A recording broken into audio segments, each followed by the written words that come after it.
va rendre visite à un club aujourd'hui qui est installé dans des conditions un peu particulières, vous allez le voir, à quelques kilomètres de Rouen. C'est le Seine Model Club Ferroviaire, autrement dit SMCF, une association qui a dépassé les 40 ans d'existence, qui pratique les échelles N et HO dans un local de 120 mètres carrés. Je vais vous en présenter les réseaux en compagnie de quelques-uns de ses membres, mais je vais aussi revenir sur la solution qu'ils ont trouvée pour leur hébergement. À l'heure où beaucoup de clubs de modélisme ferroviaire ont des soucis de locaux, soit ils en cherchent depuis de nombreuses années, soit ils sont en passe de perdre ceux qu'ils occupent, le Seine Model Club Ferroviaire a fait un choix radical, celui de ne plus compter ni sur la SNCF ni sur les communes de leur région pour se loger. Une piste à suivre peut-être pour voir la pratique du modélisme ferroviaire se redévelopper. On en parle dans ce nouveau numéro. Bonjour et bienvenue dans l'Aiguillage.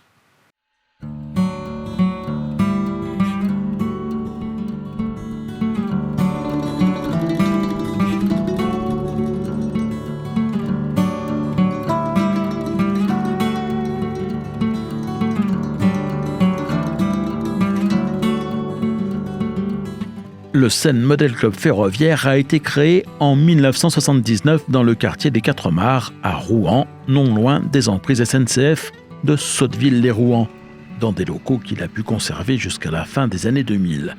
Puis, il s'est installé à Saint-Étienne-du-Rouvray entre 2008 et 2014, dans un bâtiment qu'il a de nouveau été amené à quitter. S'en est suivi une fastidieuse période de recherche d'un nouveau point de chute, avec des demandes formulées auprès de la SNCF et des communes de l'agglomération rouennaise. Des démarches que bon nombre de clubs en France connaissent, mais qui n'ont pas été couronnées de succès plus qu'ailleurs, et qui n'ont fait que ralentir la construction de son nouveau réseau modulaire. Finalement, les membres du club ont changé leur fusil d'épaule et se sont tournés vers le privé. Ils ont pu prendre en location une petite maison dans laquelle ils se sont installés sur 2 niveaux.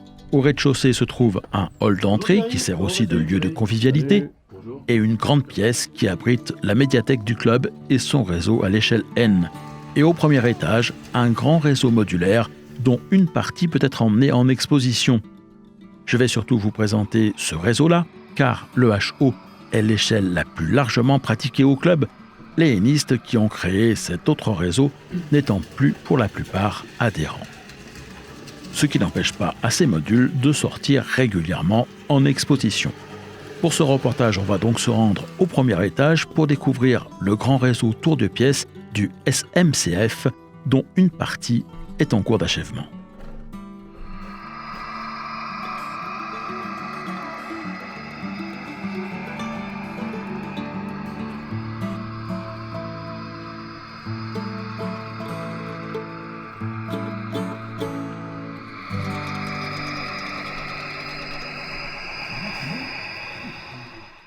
On a derrière moi le réseau Showcase, donc ça c'est un réseau qui part en exposition. Il a été vu la dernière fois à Meursault en 2019. Après évidemment on sait ce qui s'est passé. On va pas refaire l'histoire, mais difficile maintenant de sortir en expo depuis quelques années. On le verra notamment à Passy-sur-Eure pour les 30 ans du CFVE l'année prochaine, donc en fin septembre de 2023, donc avec ce réseau HO. Sinon, on a un réseau tour de pièces, sur un local à peu près, sur un espace d'à peu près 50 mètres carrés. Ce réseau Showcase donc, est intégré donc, dans notre réseau fixe. Ça permet d'en profiter à la maison, j'ai envie de dire.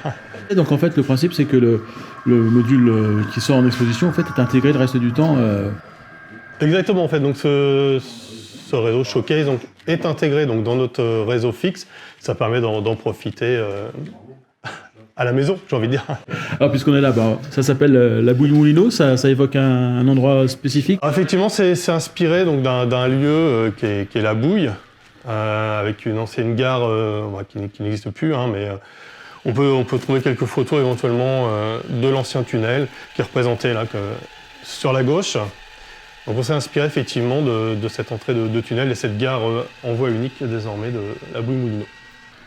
On peut faire effectivement un petit peu le tour du réseau. Je ne sais pas dans quel sens tu préfères qu'on le fasse. On va continuer dans le sens où on va dire on l'a construit. C'est vrai qu'on est reparti donc du showcase. Finalement, on a continué d'assembler la structure. Donc sur sa gauche, on a pas mal de signaux. Donc c'est vrai qu'on a mis l'accent sur les signaux parce qu'il y a pas mal de croisements, d'embranchements, etc. Donc on utilise des cartes Arcomora pour piloter les signaux. Si tu veux, on continue, on remonte. On va arriver jusqu'au poste d'aiguillage. Donc c'est pareil, on essaye d'éclairer au maximum ce qu'il est possible de faire. Les signaux mécaniques sont fonctionnels, ils sont pilotés avec de l'Arduino. Donc ça, c'est des programmes qu'on fait à façon pour commander ces éléments-là. Si tu continues, on va arriver sur le dépôt. Donc un dépôt avec une plaque tournante qui est également pilotée avec un Arduino. On a une double potence, ce qu'on appelle nous la double potence, finalement deux potences JOEF qui ont été mises en tête bêche, évidemment un petit peu améliorée, donc elle est complètement fonctionnelle. Ici on a dessus 5 cibles. Donc tout est fonctionnel, derrière c'est pareil, tu as le carré violet pour sortir du dépôt, fonctionnel également. Après on arrive sur une partie donc là qui est un petit peu plus récente au niveau des travaux, puisque toute cette partie-là, d'ailleurs le pont a été fini aujourd'hui, avant que tu viennes nous voir. On a fini de coller les rambardes ce matin, et puis toute cette partie, effectivement, le petit village a été fait au cours de l'année 2022. Donc on continue d'avancer. Pareil, des travaux qui ont été faits cette année, avec le petit muret qui vient d'être posé, et puis la scierie aussi qui a été faite cette année. Quand vous avez conçu ce réseau, vous aviez une petite idée dans la tête de ce que vous aviez envie de faire, plutôt un réseau où on circule, un endroit où on puisse faire quelques manœuvres. Comment est-ce que vous avez conçu le... Oui, l'idée c'est effectivement pouvoir de rouler un maximum, au plus simple. On arrive le samedi, on pose notre rame et puis on tourne. On a donc la possibilité de faire des manœuvres avec maintenant la scierie. Dans le showcase, on a toute la partie EP à l'arrière. Donc ça qui est très apprécié en exposition parce que ça permet effectivement d'animer un petit peu de faire le spectacle. Mais il y a une chose dont on ne nous a pas parlé, c'est qu'en fait il y a tout un niveau de gare cachée en fait, qui se trouve en dessous du réseau principal. Alors effectivement, on a la possibilité de stocker une dizaine de rames sous le réseau, donc c'est assez pratique évidemment parce qu'on est pour poser, chacun, on a une dizaine de rames qu'il est possible de stocker en dessous. On a la voie de programmation aussi là, donc qui est en cours de revue, parce qu'on a voulu la séparer vraiment du réseau pour programmer les machines et également programmer les tempos d'accélération, donc ça permet de faire quelques tests sur 3-4 mètres et d'injecter après la rame aussi dans le réseau. On fonctionne avec Rockrail pour piloter le réseau. Ça nous permet d'utiliser le smartphone, autant l'application Rockrail que l'application Z21. Chacun a un smartphone, chacun vient avec sa manette en quelque sorte. Et puis, l'avantage de Rockrail, c'est qu'il permet de fonctionner sur différents postes, puisqu'on l'a vu, on tourne sur Mac, sur Windows ou sur Linux.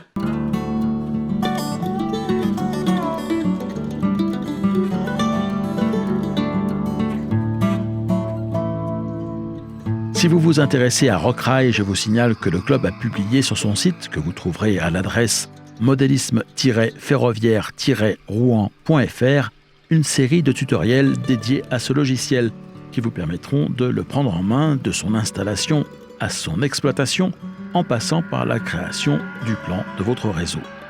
Du reste, sur le site du SMCF, vous trouverez d'autres tutos concernant l'Arduino, le DCC, c'est-à-dire l'exploitation en numérique d'un réseau, la signalisation, mais aussi des explications sur la manière dont a été conçu le décor ou dont est patiné le matériel roulant. Je vous conseille vraiment d'aller y faire un tour. Le Seine Model Club ferroviaire est désormais installé à la campagne.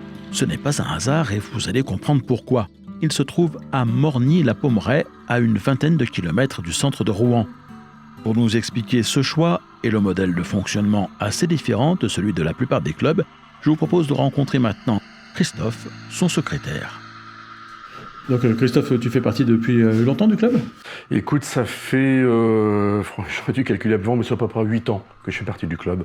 Qu'est-ce qui t'a amené ici ? Tout un parcours qui doit être commun à pas mal de modélisme en France, je pense, où on commence soit très petit, avec du modélisme statique. J'ai commencé avec des avions, des planeurs, je suis passé au modélisme militaire, puis je suis passé au modélisme ferroviaire. J'ai un peu abandonné pendant une période parce qu'on est pris par des objectifs familiaux, on va dire ça comme ça. Puis après, à un moment donné, quand on est libéré des objectifs familiaux, voire professionnels, ou professionnels, on se replonge dans un monde qui nous avait paru très très beau quand on était enfant. Et donc c'est avec plaisir que je suis revenu en faire du train. Il y a une chose qu'il faut que tu nous expliques, c'est comment vous fonctionnez ici, parce que je pense que ça peut intéresser pas mal de clubs qui ont plus ou moins tous les mêmes problèmes avec les locaux. Donc vous avez eu ces problèmes-là. Est-ce que tu peux nous raconter un petit peu comment ça s'est passé par le passé et quelles solutions aujourd'hui vous avez pu trouver?